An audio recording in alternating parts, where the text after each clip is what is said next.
ছোটবেলা থেকেই আমি একটু গুছানো প্রকৃতির, তাই কথায় কথায় মা বা বাবা যে কেউ বলতো মঙ্গলে উষা বুধে পা, যথা ইচ্ছা তথা যা। তো বুধবার দিন চলে গেছিলাম ফ্রিজটা বুকিং করতে, তোমাদের সাথে তো শেয়ার করেছিলাম ছোট্ট একটি ব্লগের মাধ্যমে। আর বৃহস্পতিবার আজকে ফ্রিজটা কিন্তু বাড়িতে ডেলিভারি হয়ে গেল, সকাল সকাল ডেলিভারি হয়ে গেছে। আর এদিকে কিন্তু আমার বাবাও চলে এসেছে। আর ফ্রিজ রাখবো বলে আমি একদম বাবানের যে ওয়ার্ড্রপ তার পাশের জায়গাটায় পরিষ্কার করে ঝাড় দিয়ে রেখেছি, সেখানেই কিন্তু ফ্রিজটা রাখবো। তো বুধবার দিন কিন্তু 2-3টে দোকান ঘুরেই আমরা রিলায়েন্স ডিজিটালে গিয়ে ফ্রিজটা একদম কনফার্ম করে আসি। সেখান থেকেই কিন্তু ফ্রিজটা যথারীতি সকাল সকাল বাড়ি চলে আসে। তো তারা ফ্রিজটা ডেলিভারি করে দিয়ে চলে যায়। তারপরে কিন্তু সন্ধ্যেবেলায় আরেকজন আসেন, উনি হচ্ছে ফ্রিজটাকে ওই ইনস্টলিং করতে আসেন, যেটা হচ্ছে ওখানকার নিয়ম। সেটাই ইনস্টলিং, কিছুই না, জাস্ট বক্সটা ওপেনিং করে আমার বোর্ড করা আছে সেখানে লাইনটা দিয়ে দেওয়া। তো এখানে বাবান কিন্তু আমার থেকে অনেক বেশি খুশি, কারণ ছোট থেকে বাড়িতে সমস্ত জিনিসও দেখেছিল। তারপরে যখন ওর বাবা মারা যায়, গিয়ে ফাঁকা ঘরটা ছাড়া আর কিন্তু কিছুই দেখেনি। আমি স্ট্রাগল করছি, তোমাদের সব ভিডিওর মাধ্যমে বলি, আমার সাথে কিন্তু আমার বাচ্চাটাও স্ট্রাগল করছে। ওর স্ট্রাগলের কথা কিন্তু আমি একবারও বলি না। আজ এই প্রথম ভিডিওতে শেয়ার করলাম, যখন তোমাদের আশীর্বাদে, মা বাবার আশীর্বাদে নতুন একটা জিনিস বাড়িতে ঢোকাতে পেরেছি। তো এইবার সমস্ত ডোরগুলো এরকম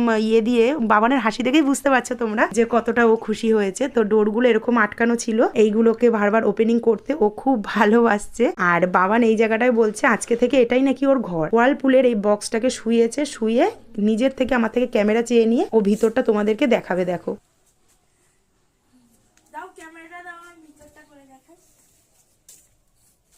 আজ থেকে এটা আমার ঘর। এই দেখো, আমি এটার মধ্যে পুরো শুতে পারি।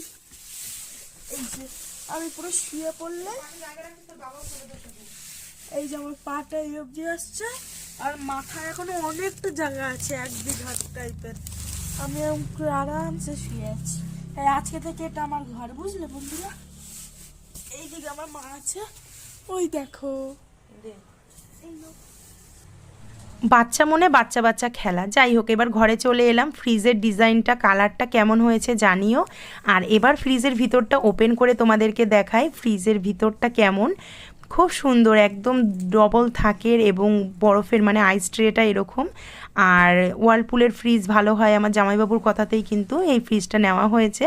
তো ফ্রিজটা উনি চালিয়ে দিয়ে চলে গেছেন যথারীতি। আর ভিতরের র্যাকগুলো কিন্তু এরকম যেরকম হয় আর কি ফ্রিজ। এবার নতুন জিনিস নিজের হাতে করা, নিজের ইনকামে, সেটা তো একটু আনন্দ লাগেই না। তো কেমন লাগলো আজকের এই ছোট্ট মিনি ব্লগটা তোমরা জানিও।